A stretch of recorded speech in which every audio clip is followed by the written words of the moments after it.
JDU के विधायक गोपाल मंडल अब बैकफुट पर आ गए हैं। भागलपुर के अस्पताल में पिस्टल लहराने के बाद पटना के जेडीयू कार्यालय में पत्रकारों से बदसलूकी के मामले में मंडल के सुर ढीले पड़ने लगे। अब इस पूरे मामले में विवाद बढ़ा तो गोपाल मंडल माफी मांग रहे हैं। मंडल का कहना है कि मेरी ऐसी कोई मंशा नहीं थी, पत्रकारों को नहीं कहा था, और अगर मेरी बात से किसी को ठेस पहुंची है तो मैं उसके लिए माफी मांगता।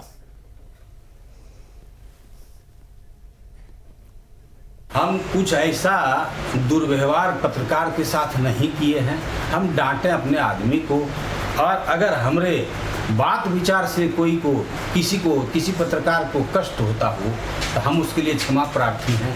मैं 4 बार चुनाव जीत के आया हूं और पब्लिक के आशीर्वाद से, ऐसा नहीं कोई दबंगई से।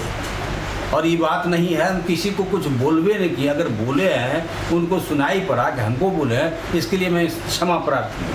हम अपने आदमी को बोले वैसे क्यों करते हो, पत्रकार से हमको बात करने दो। ऐसी कोई मानसा नहीं है, किसी को मैंने गाली नहीं दिया है, अब कहीं कोनो अब शब्द नहीं बोले हैं। हम अपने आदमी को डांटे हैं, हमको बात करने दो। ये कहानी है, इससे ज़्यादा बढ़ के नहीं। जेडीयू के विधायक गोपाल मंडल अब बैकफुट पर आ गए हैं। उन्होंने पत्रकारों से हाथ जोड़कर माफी मांगी। कल उन्होंने पत्रकारों के साथ गाली गलौज की थी। दरअसल पत्रकारों ने अस्पताल में हथियार हाथ में ले जाने को लेकर उनसे सवाल किया था, जिस पर वे भड़क गए और कहने लगे जो हमारे मन में आएगा वो करेंगे। 3 अक्टूबर को विधायक गोपाल मंडल अपनी पोती से मिलने अस्पताल में हथियार लेकर पहुंचे थे। तुम लोग हमारा बापो हो, मना करोगे? सर आप गाली दीजिएगा क्या?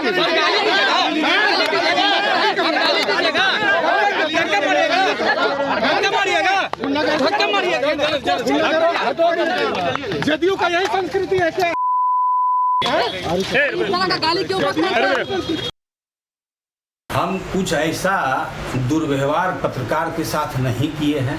हम डांटे अपने आदमी को, और अगर हमरे बात विचार से किसी पत्रकार को कष्ट होता हो तो हम उसके लिए क्षमा प्रार्थी हैं। मैं 4 बार चुनाव जीत के आया हूं और पब्लिक के आशीर्वाद से, ऐसा नहीं कोई दबंगई से। और ये बात नहीं है हम किसी को कुछ बोलवे नहीं किए। अगर बोले हैं उनको सुनाई पड़ा कि हमको बोले हैं, इसके लिए मैं क्षमा प्रार्थी हूँ।